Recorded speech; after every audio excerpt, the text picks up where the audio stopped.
આજે આપણી સામે એક ચાર્ટ છે અને તેની પહેલી જ લાઈન ખરેખર ખૂબ દમદાર છે.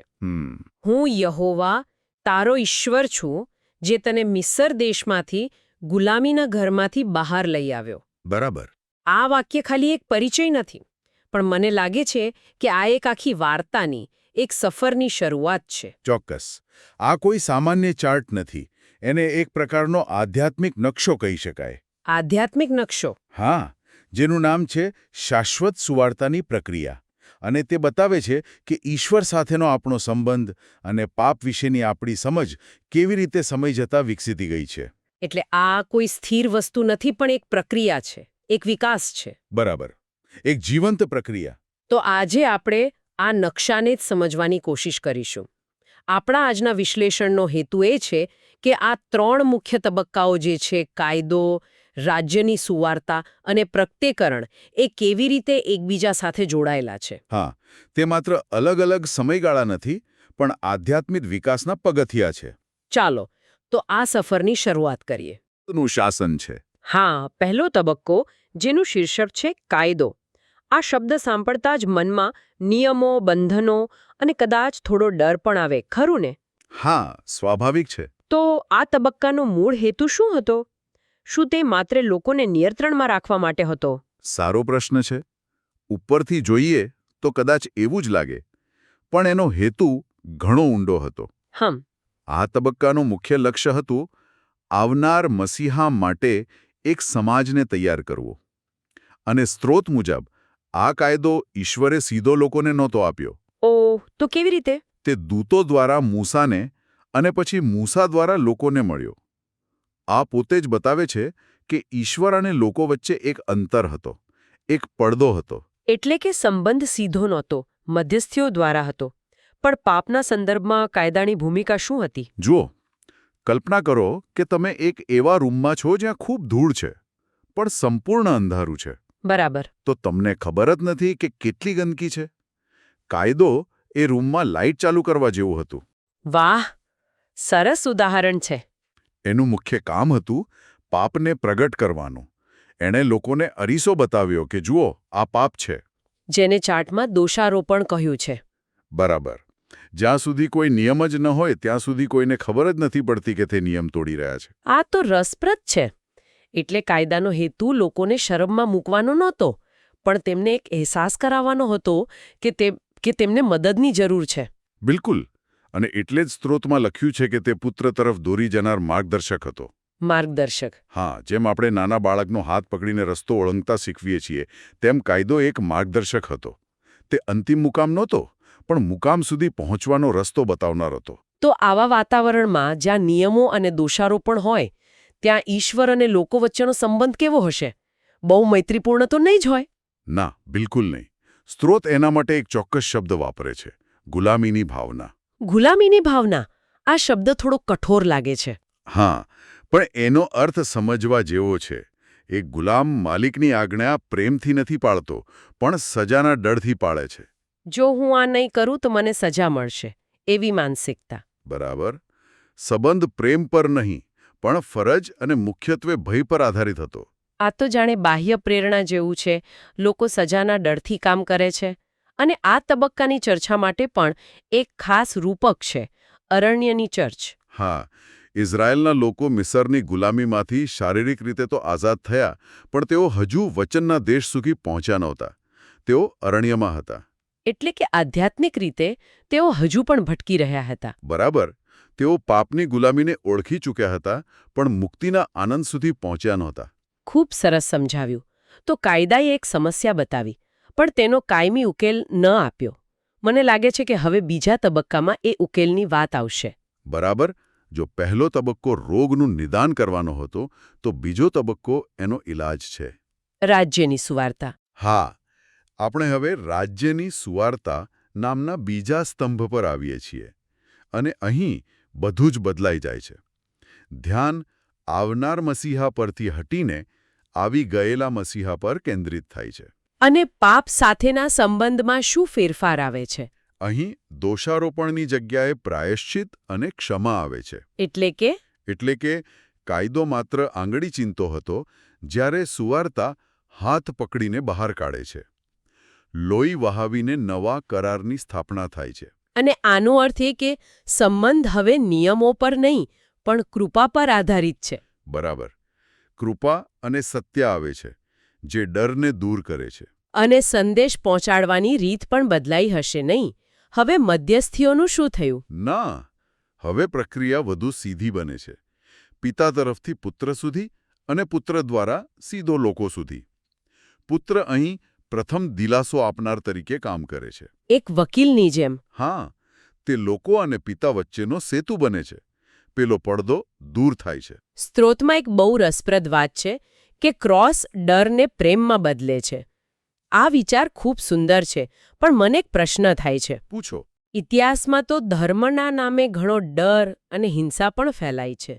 તો આ સિદ્ધાંત અને વાસ્તવિકતા વચ્ચેના તફાવતને આપણે કેવી રીતે સમજી શકીએ? આ ખૂબ જ મહત્વપૂર્ણ પ્રશ્ન છે. જુઓ, આ ચાર્ટ ઈશ્વરના આદર્શ અને દૈવી હેતુનું વર્ણન કરે છે. ક્રોસ દ્વારા ઈશ્વરે પોતાનો બલિદાનરૂપી પ્રેમ પ્રગટ કર્યો, જેનો ઉદ્દેશ્ય લોકોને એ બતાવવાનો હતો કે ઈશ્વર માત્ર સજા કરનાર ન્યાયાધીશ નથી, પણ પ્રેમાળ પિતા છે. અને આ સમજણ ડરને પ્રેમમાં બદલે છે? હા, પ્રેરણા ભયમાંથી પ્રેમમાં બદલાય છે. એટલે તમે એમ કહો છો કે આ ચાર્ટ એ આદર્શ છે, પણ માણસોએ તેનો અમલ હંમેશા યોગ્ય રીતે નથી કર્યો. બિલકુલ.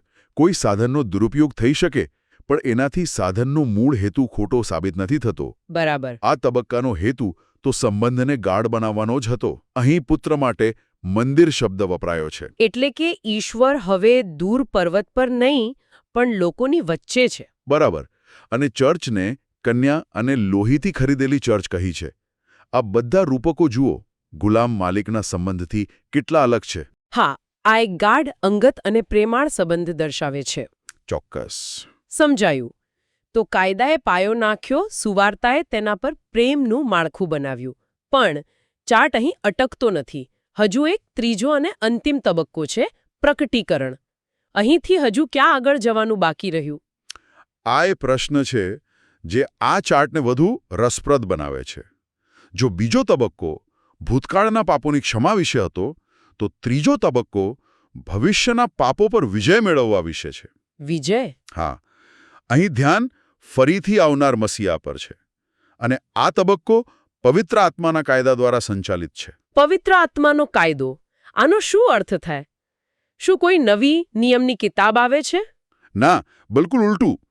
આનો અર્થ એ છે કે કાયદો હવે બહાર પથ્થરની શિલાઓ પર કે પુસ્તકોમાં નથી, પણ વિશ્વાસીના હૃદય અને મનમાં લખાઈ જાય છે.